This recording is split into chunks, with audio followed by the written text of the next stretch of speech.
നമസ്കാരം. 2001 പരാജയപ്പെട്ട ചരിത്രമുള്ള രാജ്യസഭയിലേക്ക് നോമിനേറ്റഡ് ആയ പി രാജീവിന് UDFന്റെ കോട്ടയായ എറണാകുളത്ത് വിള്ളൽ സൃഷ്ടിക്കാനാകില്ല എന്ന് UDF സ്ഥാനാർത്ഥി ഹൈബി ഈഡൻ.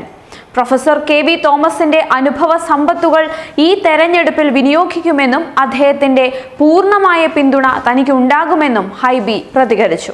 അപ്രതീക്ഷിത സ്ഥാനാർത്ഥി നിർണയം ഒരു നിയോഗമാണെന്നും MLA എന്ന നിലയിൽ താൻ സംതൃപ്തനായിരുന്നെന്നും പല രാഷ്ട്രീയ കാരണത്താൽ പാർട്ടി തന്റെ പേര് നിർദ്ദേശിക്കുകയാണ് ഉണ്ടായതെന്നും ഹൈബി പ്രതികരിച്ചു.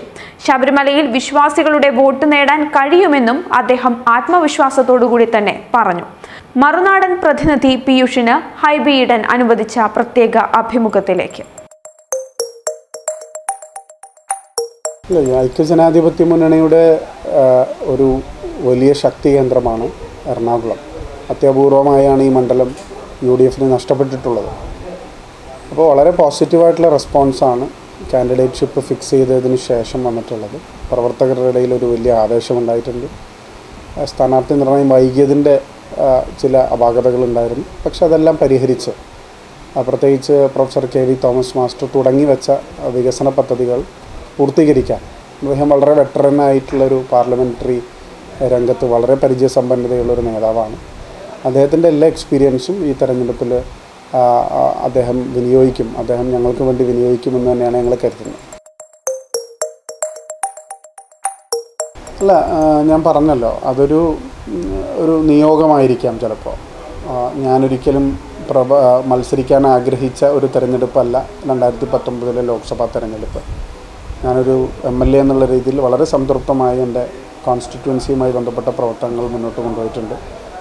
ഞാൻ മുതിർന്ന നേതാക്കന്മാരോടെല്ലാം ഒരു താല്പര്യവും ഈ തെരഞ്ഞെടുപ്പുമായി ബന്ധപ്പെട്ട് അറിയിച്ചിട്ടില്ല. പക്ഷെ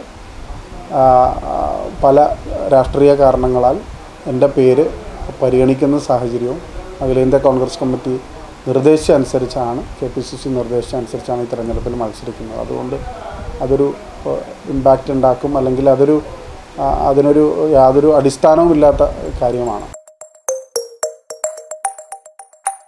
അല്ല, ഞാൻ പറഞ്ഞല്ലോ, പാർട്ടി എക്കാലവും ഓരോ ആളുകളെ ഓരോ നിയോഗങ്ങൾ നൽകും, ഓരോ ഉത്തരവാദിത്തങ്ങൾ നൽകും.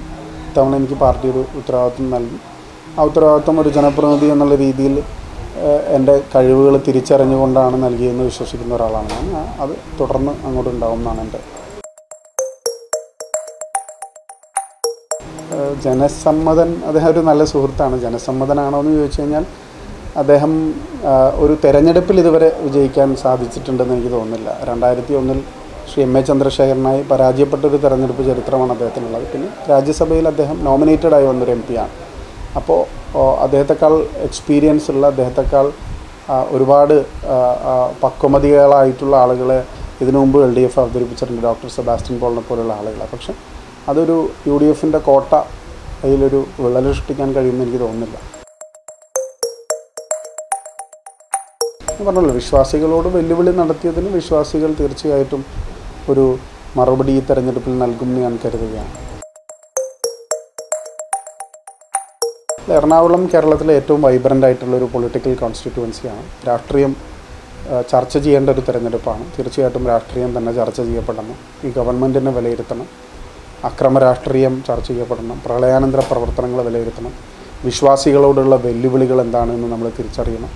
അതുപോലെ തന്നെ കേന്ദ്ര ഗവൺമെൻറ്റിൻ്റെ വർഗീയ ഫാഷിസ്റ്റ് നിലപാടുകൾ, സമ്പദ്ഘടന, ഒരുപാട് പദ്ധതികൾ ചർച്ച ചെയ്യപ്പെടണം. എറണാകുളത്തിൻ്റെ വികസനം ചർച്ച ചെയ്യപ്പെടണം. അങ്ങനെ എല്ലാ ആസ്പെക്ട്സും ചർച്ച ചെയ്യുന്ന ഒരു തെരഞ്ഞെടുപ്പായി ഇത് മാറണം എന്നാണ് എൻ്റെ വ്യക്തിപരമായ അഭിപ്രായം. ഇതൊരു രാഷ്ട്രീയ പോരാട്ടമായി തന്നെ കണ്ടുകൊണ്ട് UDFന് വലിയ മേൽക്കൈയുള്ള ഈ മണ്ഡലത്തിൽ കൂടുതൽ ശോഭിതമായ ഒരു വിജയം സമ്മാനിക്കാൻ കഴിയുമെന്നാണ് ഞാൻ പ്രതീക്ഷിക്കുന്നത്. അല്ല, ഞാൻ എൻ്റെ ഫാദർ മരണപ്പെട്ടത് 2003 അന്ന് ഞാൻ തേവര കോളേജിലെ ഒരു വിദ്യാർത്ഥിയാണ്. ഞാനന്ന് ഇലക്ഷന് മത്സരിച്ചില്ല. അദ്ദേഹത്തിൻ്റെ സീറ്റിലേക്ക് ഞാനല്ല അന്ന് മത്സരിച്ചത്. അന്ന് ശ്രീ MO ജോണാണ് ബൈ ഇലക്ഷന് എറണാകുളത്ത് സ്ഥാനാർത്ഥിയായിട്ട് മത്സരിച്ചത്. തുടർന്ന് എറണാകുളം പാർലമെൻറ്റിലേക്ക് എനിക്ക് തോന്നുന്നു എഡ്വേർഡ് എടേഴത്ത് മത്സരിച്ചു. അതിനുശേഷം പ്രൊഫസർ KV തോമസ് മത്സരിച്ചു. അപ്പോൾ ഒരുപാട് ആളുകൾ കൈകാര്യം ചെയ്ത പാർലമെൻ്ററി രംഗത്തിൻ്റെ ചരിത്രം എറണാകുളത്തിനുണ്ട്. ഞാൻ വിദ്യാർത്ഥി രാഷ്ട്രീയത്തിൽ KSUവിൻ്റെ ഒരു യൂണിറ്റ് സെക്രട്ടറിയായി തേവര കോളേജിൽ നിന്ന് പ്രീ ഡിഗ്രിയുടെ പ്രതിനിധിയായി, യൂണിറ്റ് പ്രസിഡൻ്റായി, കോളേജ് യൂണിയൻ്റെ ജനറൽ സെക്രട്ടറിയായി, കോളേജ് യൂണിയൻ്റെ ചെയർമാനായി, യൂണിവേഴ്സിറ്റി യൂണിയൻ കൗൺസിലറായി എല്ലാം എൻ്റെ പൊളിറ്റിക്കൽ ആക്ടിവിസ്റ്റ് എന്നുള്ള രീതിയിൽ, ഒരു വിദ്യാർത്ഥി സംഘടനാ പ്രവർത്തകൻ എന്നുള്ള രീതിയിൽ എനിക്ക് പ്രവർത്തിക്കാൻ അവസരം ലഭിച്ചിട്ടുണ്ട്. ഒരു KSUവിൻ്റെ ജില്ലാ പ്രസിഡൻ്റായി 3 വർഷക്കാലം എനിക്ക് പ്രവർത്തിക്കാനുള്ള അവസരം കിട്ടി. നിരവധി വിദ്യാർത്ഥി പ്രക്ഷോഭങ്ങളുടെ ഭാഗമാകാൻ പറ്റി. സംസ്ഥാന KSU കമ്മിറ്റിയുടെ പ്രസിഡൻ്റായി ഞാൻ തിരഞ്ഞെടുക്കപ്പെട്ടു. അതിൽ കേരളത്തിലെമ്പാടും വിദ്യാർത്ഥി സംഘടനാ പ്രവർത്തനം നടത്താനുള്ള അവസരം കിട്ടി. അഖിലേന്ത്യാ കോൺഗ്രസ് കമ്മിറ്റിയുടെ ജനറൽ സെക്രട്ടറി ശ്രീ രാഹുൽ ഗാന്ധി വിദ്യാർത്ഥി സംഘടനയുടെയും യൂത്ത് കോൺഗ്രസിൻ്റെയും ചുമതല വഹിച്ചപ്പോൾ എന്നെ അഖിലേന്ത്യാ NSUI കമ്മിറ്റിയുടെ പ്രസിഡൻ്റാക്കി.